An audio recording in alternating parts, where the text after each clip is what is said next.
আমি আপনাদেরকে আবার স্মরণ করে দিতে চাচ্ছি, সেটা হলো আপনার জীবনে একটা আমল, তার সাথে কখনো কম্প্রোমাইজ করবেন না, অবশ্যই তা আদায় করবেন। সেটা হলো সালাত। বলেন সেটার নাম কি? সালাত, নামাজ। জীবনে কখনো কোনো সময় কোনো পরিস্থিতিতে কোনো যে কোনো বিপদ হোক আপদ হোক নামাজ ত্যাগ করবেন না, সালাত ত্যাগ করবেন না। মনে থাকবে না? কেন? যারা সালাত ত্যাগ করে, যারা নামাজ ত্যাগ করে, তারা কি? কাফের। কার ভাষায়? আল্লাহর ভাষায়, রসুলের ভাষায়।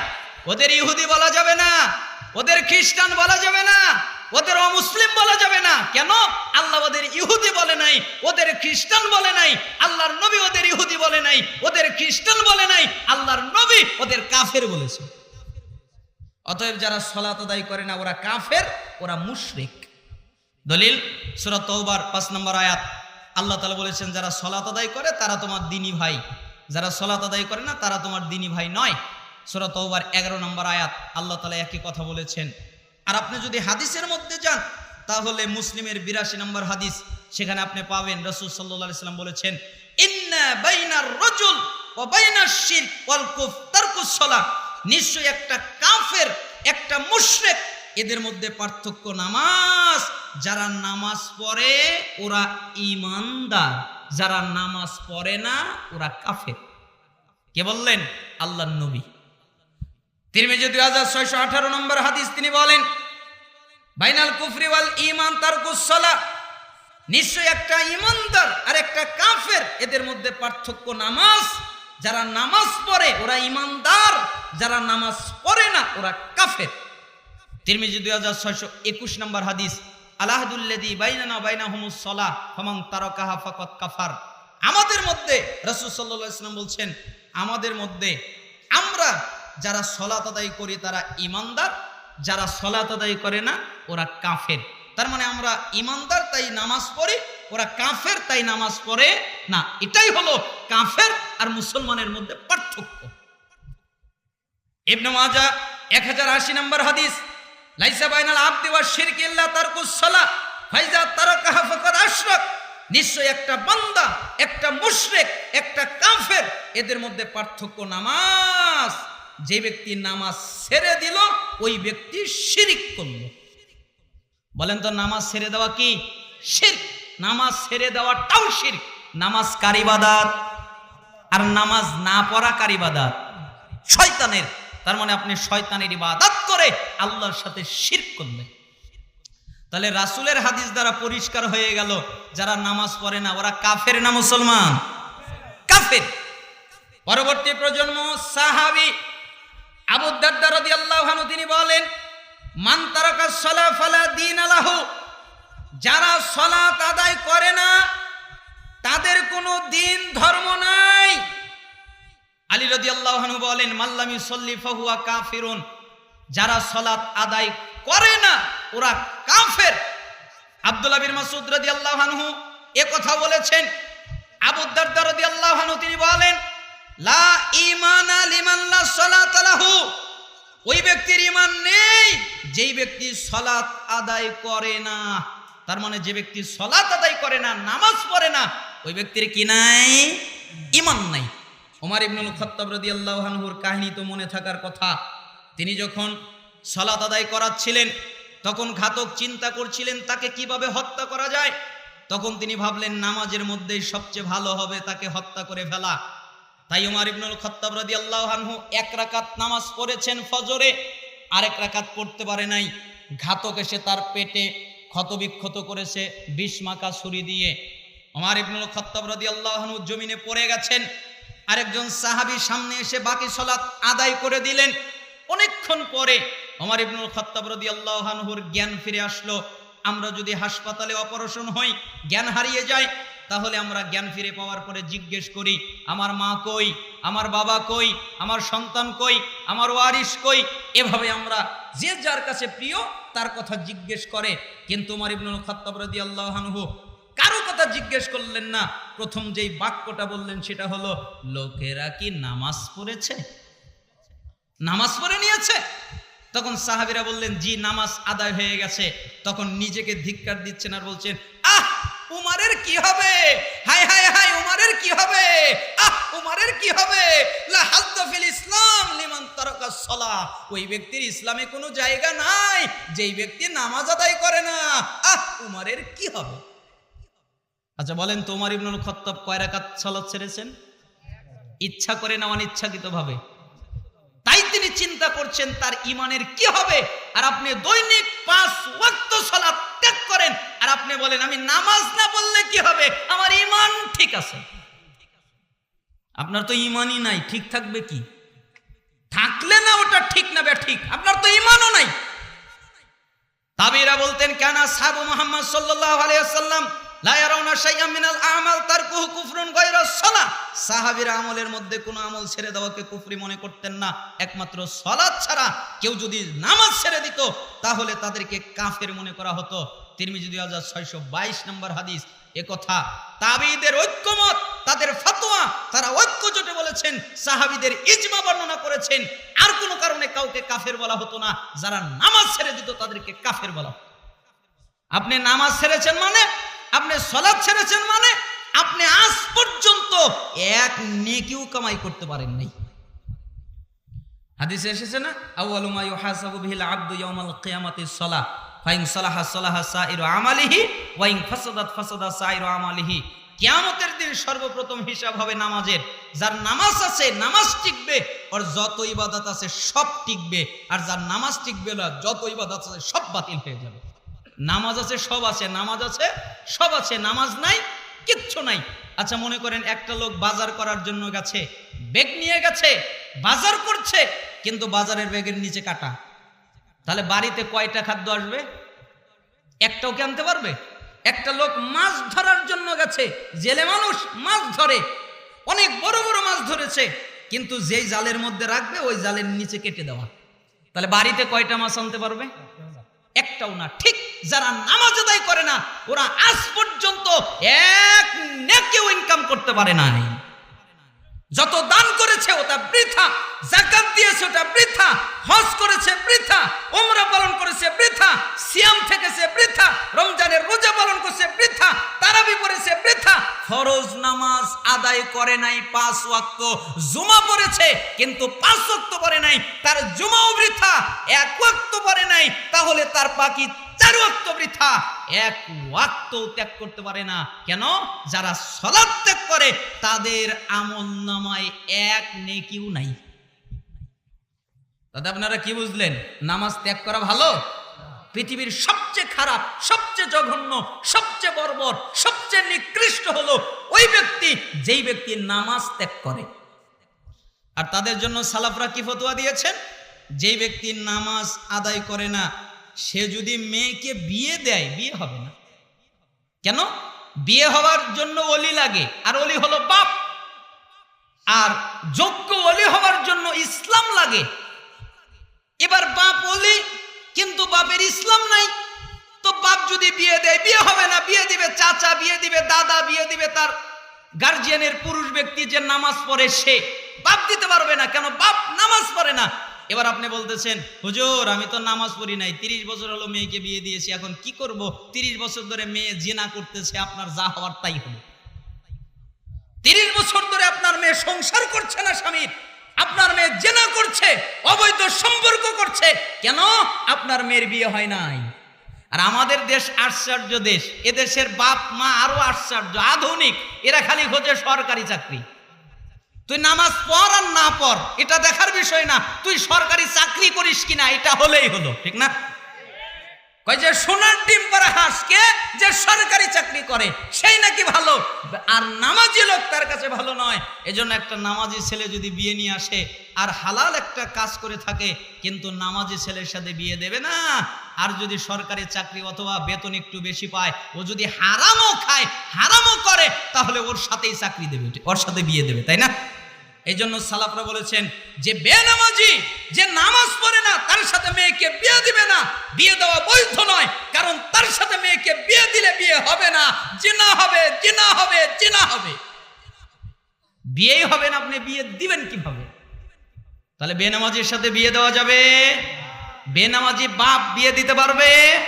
আবার বেনামাজি যদি কোনো পশু জবে করে, মনে করেন মুরগি জবে করলো, গরু জবে করলো, খাসি জবে করলো, বকরি জবে করলো, হালাল কোনো প্রাণী জবে করলো, তাহলে ওই বেনামাজির জবকিত প্রাণীর গোশত খাওয়া মুসলমানের জন্য হালাল নয়।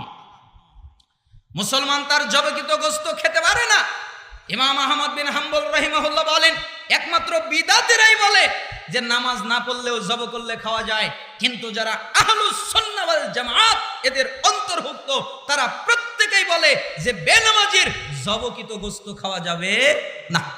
অথচ সালাফরা বলেছেন আহলে কিতাবরা যদি জবে করে, ইহুদি খ্রিস্টানের মধ্যে আহলে কিতাব যারা আছে তারা যদি জবে করে খাওয়া যাবে, কিন্তু বেনামাজি জবে করলে খাওয়া যাবে না।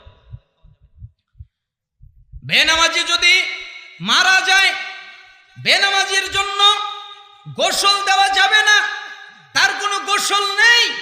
বেনামাজি যদি মারা যায়, তাকে কাফনের কাপড় সুন্দর করে পরানো যাবে না।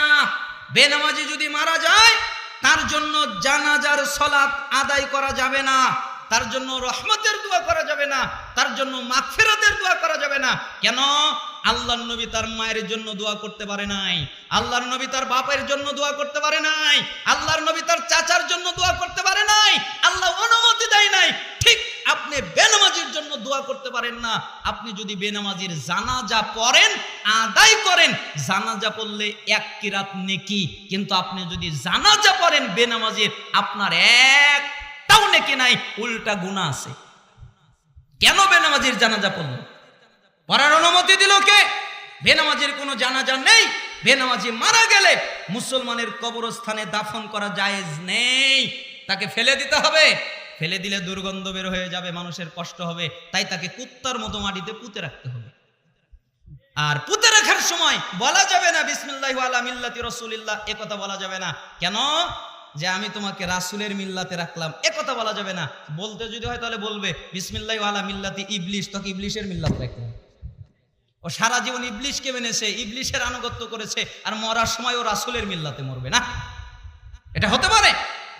বেনামাজি যদি মারা যায়, বেনামাজি জানাজা নেই, আর বেনামাজি যদি বেঁচে থাকে, বেনামাজির জন্য সালাম দেওয়া জায়েজ নেই। বেনামাজিকে সালাম দিতে পারবেন না। সালাম রহমতের দোয়া না?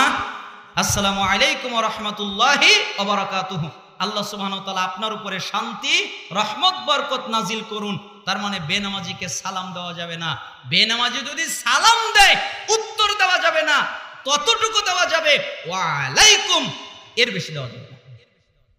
তাহলে বেনামাজি কত খারাপ। বেনামাজি স্ত্রী সালাত আদায় করে, স্বামী সালাত আদায় করে না, স্বামী সালাত আদায় করে, স্ত্রী সালাত আদায় করে না। আল্লাহ তাআলা সূরা মুমতাহিনার 10 নম্বর আয়াত অনুযায়ী সালাফরা ফতোয়া দিয়েছেন। আল্লাহ বলেছেন আলাদা করে দিতে, বিচ্ছিন্ন করে দিতে। সালাফরা বলেছেন স্বামী সালাত আদায় করে, স্ত্রী সালাত আদায় করে না, স্ত্রী সালাত আদায় করে, স্বামী সালাত আদায় করে না, তাহলে অটো তালাক হয়ে যায়। কি তালাক? অটো তালাক বোঝেন? একাই তালাক হয়, ক লাগে না, 1 তালাক, 2 তালাক, 3 তালাক, এটা লাগে না। ওই যে মোবাইলের মধ্যে একটা লক আছে, লকের নাম হলো অটো লক। অটো লক বোঝেন? একাই লক পড়ে।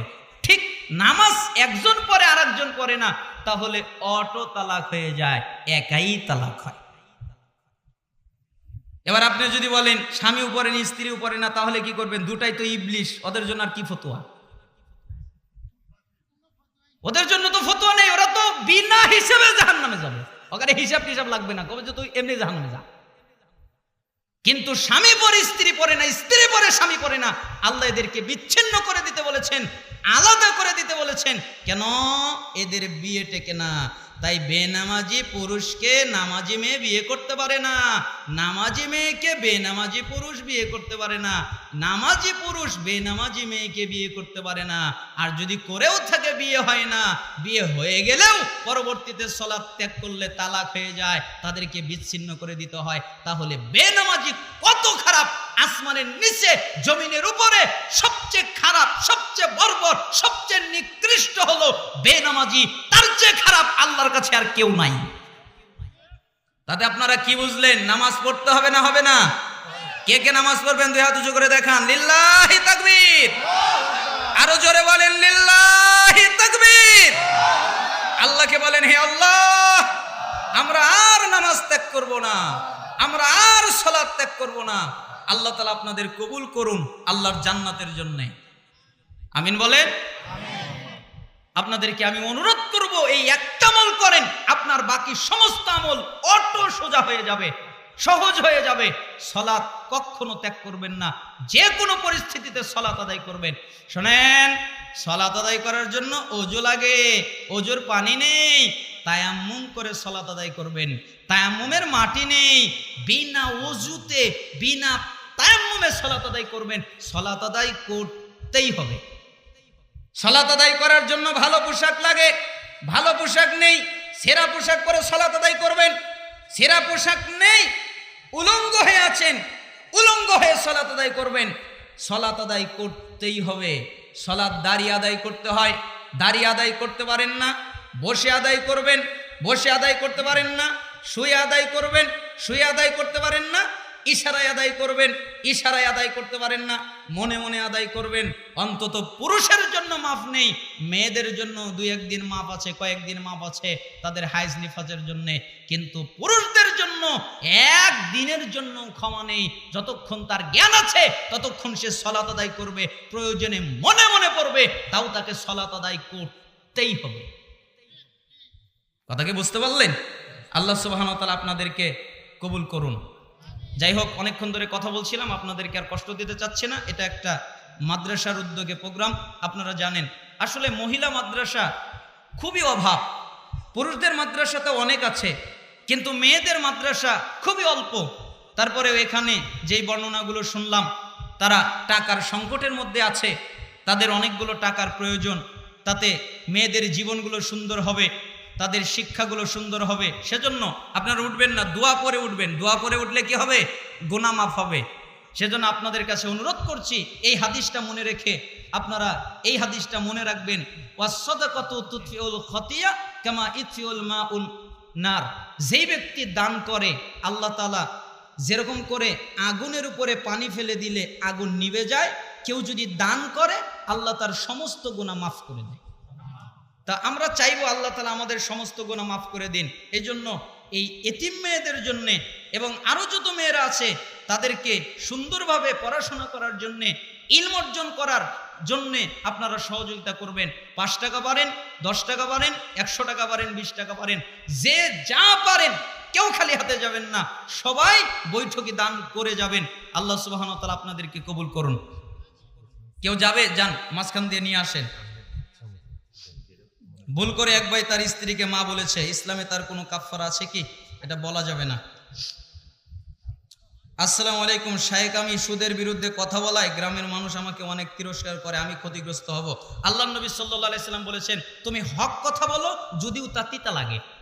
এই জন্য আপনি হক কথা বলতে থাকেন, তাতে যদি আপনার মৃত্যু হয়ে যায় তাতেও আপনার কোনো অসুবিধা নেই, আল্লাহ আপনাকে শহীদের মর্যাদা দান করবেন। শুধুমাত্র পান সুপারি খাওয়া যাবে কি? পান খাওয়া যাবে, সুপারি খাওয়া যাবে না। মৃত্যুর পর রুহু আল্লাহর কাছে জমা হয় না, আবার পুনরায় মানুষ রূপে জন্ম নেয়। মৃত্যুর পরে রুহুটা ইল্লিনে চলে যায় অথবা সিজ্জিনে চলে যায়, আর ওই পারে আল্লাহ সুবহানাহু ওয়া তাআলা যখন আবার আখিরাতে উঠাবেন, তখন আল্লাহ সুবহানাহু ওয়া তাআলা আবার দেহ তৈরি করবেন, ওই দেহের মধ্যে আবার রুহুকে ঢুকে দেওয়া হবে। কে ইসলামে আবার হাদিসের মধ্যে এসেছে, কবরের মধ্যে রাখা হয়, আল্লাহ সুবহানাহু ওয়া তাআলা ফেরত দেয়, কবরের মধ্যে রুহুটা তার দেহের মধ্যে ঢুকিয়ে দেওয়া হয়, তারপরে হিসাব নিকাশ শেষ হয়ে যায়, ইল্লিনে সিজ্জিনে চলে যায়। কে ইসলামে কি বুঝলাম না, ইসলামিক রাজনীতি করা যাবে কি? ইসলামিক রাজনীতি বলতে আপনি কি বোঝেন? ইসলামী রাজনীতি বলতে রাসূল যে রাজনীতি করেছেন ওইটা হলো ইসলামী রাজনীতি, তাই না? আপনি যেটা করেন বা আমি যেটা করব, আমার মন মতো করলে ওটা ইসলামী রাজনীতি হবে? সালাতের মধ্যে বিদাত নাই, হজের মধ্যে বিদাত নাই, জাকাতের মধ্যে বিদাত নাই, আছে। ঠিক রাজনীতির মধ্যেও বিদাত আছে, সবকিছুর মধ্যেই বিদাত ঢুকে গেছে। অতএব ইসলামী রাজনীতি করতে চাইলে রাসূল যেভাবে করেছেন ওইভাবে করেন। রাসূল সাল্লাল্লাহু আলাইহি সাল্লাম 10-11 বছর তাওহীদের শুধু দাওয়াত দিয়েছেন, তিনি তখন ক্ষমতা চাননি। যখন সমস্ত মানুষ তাওহীদ মেনে নিয়েছে তখন তিনি রাষ্ট্রনায়ক হয়েছেন। ঠিক আপনিও তাই করেন, দাওয়াতি কাজ করে মানুষের তাওহীদকে ঠিক করেন। আর আপনি কি করতেছেন? ভোট পদ্ধতিতে যেটা গণতন্ত্র, কুফরি মতবাদ, শিরকি মতবাদ, ওই মতবাদে আপনি প্রতিষ্ঠিত হয়ে আপনি কাফের হবেন, তারপরে ইসলাম কায়েম করবেন। এটা হয় নাকি? কোন ব্যক্তি মৃত্যুর পূর্বে মুহূর্তে কালেমা পড়তে পারে, সে কি জান্নাতি হবে? এরকম হাদিস পাওয়া যায়। দেশে এত স্কলার বক্তা, কিন্তু আমরা তাদের আলোচনা বুঝতে পারি না কেন?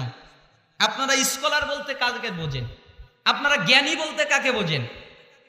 বলেন তো, পৃথিবীর সবচেয়ে জ্ঞানী কে? আল্লাহ সুবহানাহু ওয়া তাআলা। মানুষের মধ্যে সবচেয়ে জ্ঞানী কে? আদম আলাইহিস সালামকে আল্লাহ জ্ঞান দিয়েছিলেন, তাই না? সবকিছু তো আমরা জানি। কোরআন যার উপরে নাজিল হয়েছে তিনি হচ্ছেন মানব জাতির মধ্যে জ্ঞানী। তো রাসূলের চাইতে আমাদের দেশের আলেমরা বেশি জ্ঞানী না কম জ্ঞানী? কম জ্ঞানী না? তাহলে রাসূলের কথা বোঝেন না? বোঝেন না? আরো জোরে বলেন, বোঝেন না? বোঝেন না? আর আমাদের কিছু কিছু স্কলারের কথা আছে, মানে বুঝতে অসুবিধা হয়ে যায়, কি বলবো। এজন্যই সালাফরা বলেছেন, যার এলেম যত বেশি হবে তার কথা মানুষ তত সহজে বুঝবে, আর যার এলেম যত কম হবে তার কথা মানুষ গুলাইয়া ফেলবে, কিছুই বুঝবে না, খালি কানের উপর দিয়ে যাবে, কি বললো। কথা বুঝতে পেরেছেন? এলেম বাড়লে কথা সহজ হয়, আল্লাহ তাকে সহজ করার তৌফিক দান করেন। আপনার জ্ঞান আছে মানে আপনি সহজে মানুষকে বুঝাতে পারবেন, আর আপনার জ্ঞান নাই মানে আপনি সহজে মানুষকে বুঝাতে পারবেন না। এজন্য রাসূলুল্লাহ সাল্লাল্লাহু আলাইহি সাল্লাম সবচেয়ে উত্তম মানুষ, জ্ঞানী মানুষ, তাই তার কথা সবচেয়ে সহজ। ঠিক যারা জ্ঞানী হবে তাদের কথা সহজ হবে। আল্লাহকে চেনার উপায় কি? আল্লাহকে চেনার জন্যে তাওহীদের কিতাবাদি আপনাকে পড়তে হবে। উসুলুল ঈমান এই কিতাবটা পড়বেন, তারপরে আল ইরশাদ এই কিতাবটা পড়বেন, কিতাবুত তাওহীদ এই কিতাবটা পড়বেন, আর বিশেষ করে সালাসাতুল উসুল একটা ছোট্ট কিতাব, 3টি মূলনীতি, এই কিতাবটা পড়বেন, তাহলে আল্লাহর পরিচয় ভালো করে পেয়ে যাবেন। আসসালামু আলাইকুম শাইখ। ওয়ালাইকুম আসসালাম। স্বামী স্ত্রীর কথা শোনে না, এর ভয়াবহতা প্রতিকার কি? স্বামী কথা যদি স্ত্রী না শোনে, তার যতগুলো ক্ষতি হয় তার মধ্যে একটা মারাত্মক ক্ষতি হলো সে আল্লাহর কাছে যে ইবাদতই করুক ওই ইবাদত কবুল হবে না, আর তার অবস্থান হবে জাহান্নাম। আরো অনেক ক্ষতি আছে, আমি 2টা মারাত্মক ক্ষতি বললাম। আসসালামু আলাইকুম শাইখ। ওয়ালাইকুম আসসালাম। অনলাইনে বক্তব্য শোনার ক্ষেত্রে কাদের থেকে জ্ঞান নিব? অবশ্যই যারা কোরআন এবং হাদিস থেকে কথা বলেন, রেফারেন্স ভিত্তিক সত্য কথা বলেন, তার থেকে নিবেন। এবার আপনি যদি বলেন কে সত্য আমি তা বুঝবো কিভাবে? এই জন্যই তো আপনাকে পড়তে হবে। এজন্য আপনাকে কি করতে হবে? পড়তে হবে। আচ্ছা বলেন তো 2 আর 2 কয়? 2 আর 2 আমি যদি বলি 6 হবে? আমি যদি বলি 8 হবে? আমি যদি বলি 22 হবে? তাহলে 2 আর 2 4 কিভাবে বুঝলেন? অঙ্ক জানেন তাই বুঝলেন। ঠিক আপনি যদি কোরআন জানেন হয়তো মুফতি হতে পারবেন না, হাদিস জানেন হয়তো মুহাদ্দিস হতে পারবেন না, কিন্তু যদি কোরআন বোঝেন, হাদিস বোঝেন, তাহলে আল্লাহ সুবহানাহু ওয়া তাআলা আপনাকে ওই তৌফিক দান করবেন। কে হক আলেম ওটা বের করার তৌফিক আল্লাহ আপনাকে দান করবে। বেদাতি বক্তার আলোচনা শোনা যাবে কি? কখনোই না, তাহলে আপনার অন্তর বাঁকা হয়ে যাবে। কেউ একবার তালাক বললে কি তালাক হয়ে যাবে? একবার তালাক বললে 1 তালাক হয়ে যাবে। কবর জিয়ারতের সুন্নাহ পদ্ধতি বলবেন। কবর জিয়ারতের সুন্নাহ পদ্ধতি হচ্ছে কবরের সাথে দেখা করবে। জিয়ারত মানে দেখা করা। আপনি কবরে যাবেন, একটু কান্নাকাটি করবেন, নিজের কথা স্মরণ করবেন, ইস আমাকেও তো এই কবরে যেতে হবে, কবরবাসীর জন্য আপনি আমভাবে দোয়া করবেন। 3 বার সূরা ফাতিহা পড়া লাগবে, 7 বার এটা পড়তে হবে, 9 বার ওটা পড়তে হবে, এগুলো সব বিদআত। আপনি নিজের ইচ্ছা মতো দোয়া করবেন, বাংলায় পারেন বাংলায় পড়বেন, নিজের ভাষায় যা পারেন তাই দোয়া করবেন। নামাজে হাত কোথায় বাঁধবো? বুকে বাঁধবেন, হাতের উপরে হাত রাখবেন। বিশ্ব ইজতেমায় যাওয়া যাবে কি? জি না, ওখানে বিদাতি কর্মকাণ্ড বেশি হয়। কিয়ামতের মাঠে এক বন্ধু আরেক বন্ধুকে জান্নাতে নিয়ে যাবে, এর দলিল কি? আহলে হাদিসরা নাকি সৌদি রিয়াল খায়, মিথ্যা কথা। চুরি করলে ঈমান থাকে না, ঈমান কি মাথার উপর ঘোরে, এর দলিল কি? মিশকাতুল মাসাবিহের মধ্যে ঈমান অধ্যায়ের মধ্যে পড়বেন, কাবিরা গুনাহ অধ্যায়ের মধ্যে পড়বেন, এই হাদিসগুলো রয়েছে। যখন মানুষ চুরি করে তখন তার ঈমান তার থেকে বের হয়ে যায়। তো সাহাবীরা জিজ্ঞেস করলেন কিভাবে?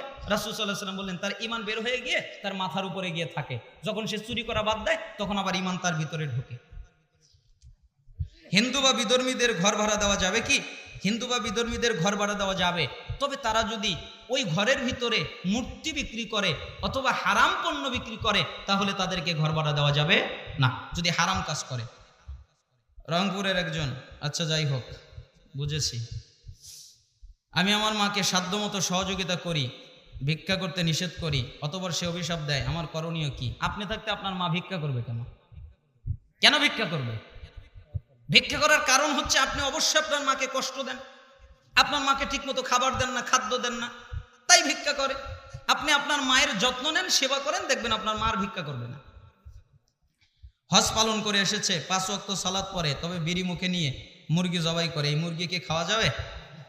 না।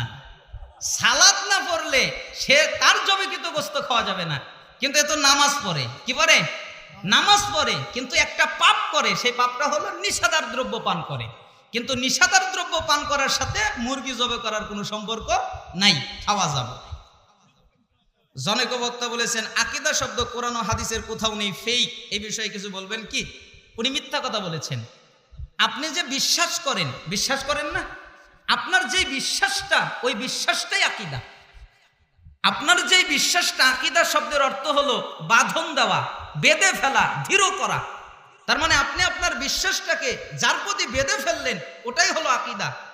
আর কোরআনুল কারীমের ভিতরে আকীদার মূল শব্দ আইন কফ দাল এসেছে, হাদিসের মধ্যেও এসেছে, এই জন্য উনি বুঝতে পারেননি, হয়তো মুখ ফুসকে বের হয়ে গেছে। ওনাকে জিজ্ঞেস করেন, পরবর্তীতে উনি করবেন। ভিতরের কুনুত কখন পড়া সুন্নাত সম্মত? রুকুর আগে নাকি পরে? রুকুর আগেও পড়া যায়, রুকুর পরেও পড়া যায়, দুটাই সুন্নাত সম্মত। আবার যদি কুনুত না পড়েন তাও সালাত আদায় হবে, এটাও সুন্নাত সম্মত। বুঝতে বলেছেন? রুকু পড়লেন, রুকুর কুনুত পড়লেন না, কুনুত না পড়ার কারণে এটাও সুন্নাত সম্মত। আবার রুকুর আগে পড়লেন, এটাও সুন্নাত সম্মত। আবার রুকুর পরে পড়লেন, এটাও সুন্নাত সমর্থিত। মৃত পিতামাতা, বন্ধু বান্ধব বা আত্মীয় স্বজনের পক্ষ থেকে মসজিদে দান করা যাবে কি? অবশ্যই দান করা যাবে। মেয়েদের থুতনির নিচে যে চুল গজায় সেটা রাখতে হবে না কেটে যাবে? রেখে দিবে।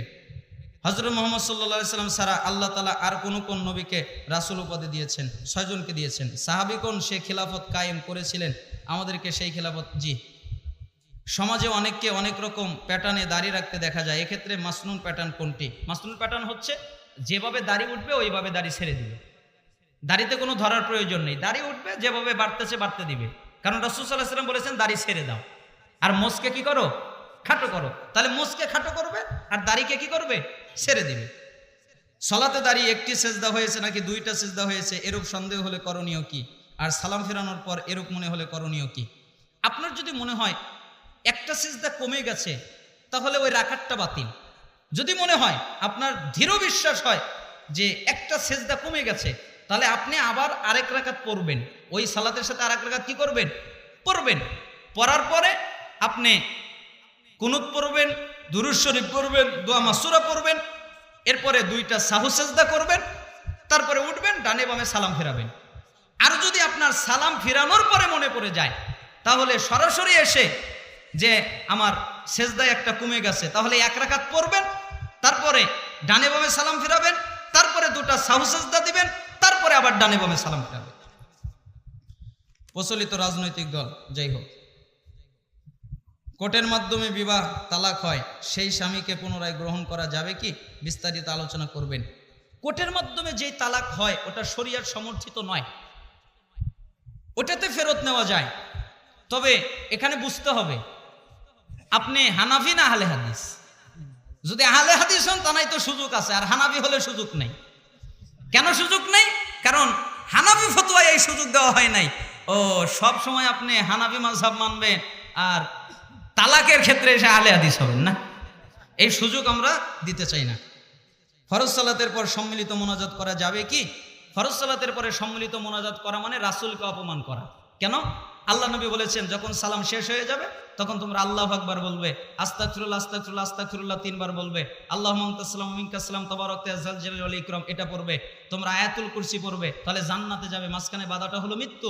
সূরা ইখলাস, ফালাক, নাস একবার করে, ফজর মাগরিবে 3 বার করে। হুজুর আগে বোঝেন মুনাজাত করা বৈধ, মুনাজাত করা জায়েজ মুনাজাতের জায়গায়, কিন্তু আপনি যদি ওভারটেক করেন, আচ্ছা মসজিদে ঢোকার সময় কি দোয়া পড়েন? ওই জায়গায় যদি আল্লাহুম্মা আফতাহ লি আবওয়াবা রাহমাতিকের জায়গায় যদি বলেন আলহামদুলিল্লাহি রাব্বিল আলামিন, অথবা বললেন আয়াতুল কুরসি আল্লাহু লা ইলাহা ইল্লা হুয়াল হাইয়ুল কাইয়্যুম, কয় নাকি হবে? একটাও নাকি হবে? কেন হবে না? চেঞ্জ করলেন কেন? চেঞ্জ করা বিদাত। বিদাত হয় বাড়ালে। আল্লাহ যে দিন দিয়েছে তার চেয়ে যদি আপনি বাড়ান, বিদাত। আল্লাহ যে দিন দিয়েছে তার চেয়ে যদি একটু কমান, বিদাত। আল্লাহ যে দিন দিয়েছে তা যদি চেঞ্জ করেন, বিদাত। আর মুনাজাতের ভিতরে তিনটাই ঘটে। কেন? আল্লাহ তো নামাজের পরে মুনাজাত দেয় নাই, আপনি বাড়ালেন। আল্লাহ তো নামাজের পরে ওই দোয়াগুলোকে ত্যাগ করতে বলেন নাই, আপনি ওগুলো ত্যাগ করে দিলেন। আল্লাহর নবী তো চেঞ্জ করতে বলেন নাই, আপনি দোয়া সরিয়ে দিয়ে এখানে মোনাজাত ঢুকালেন। এজন্য এটা মারাত্মক বিদআত এবং রাসূল সাল্লাল্লাহু আলাইহি সাল্লামকে অপমান করা। আল্লাহ তাআলা আমাদের কবুল করুন। হে আল্লাহ, আমাদের যারা অসুস্থ তাদেরকে শিফায়ে কামিলা আজিলা দান করেন। আমাদের যারা অভাবী, অভাব থেকে অব্যাহতি দান করেন। আমাদের যারা ঋণী, ঋণ থেকে রক্ষা করেন। আমাদের মধ্যে যে যে মুসিবতে আছে সেই মুসিবত থেকে পানাহ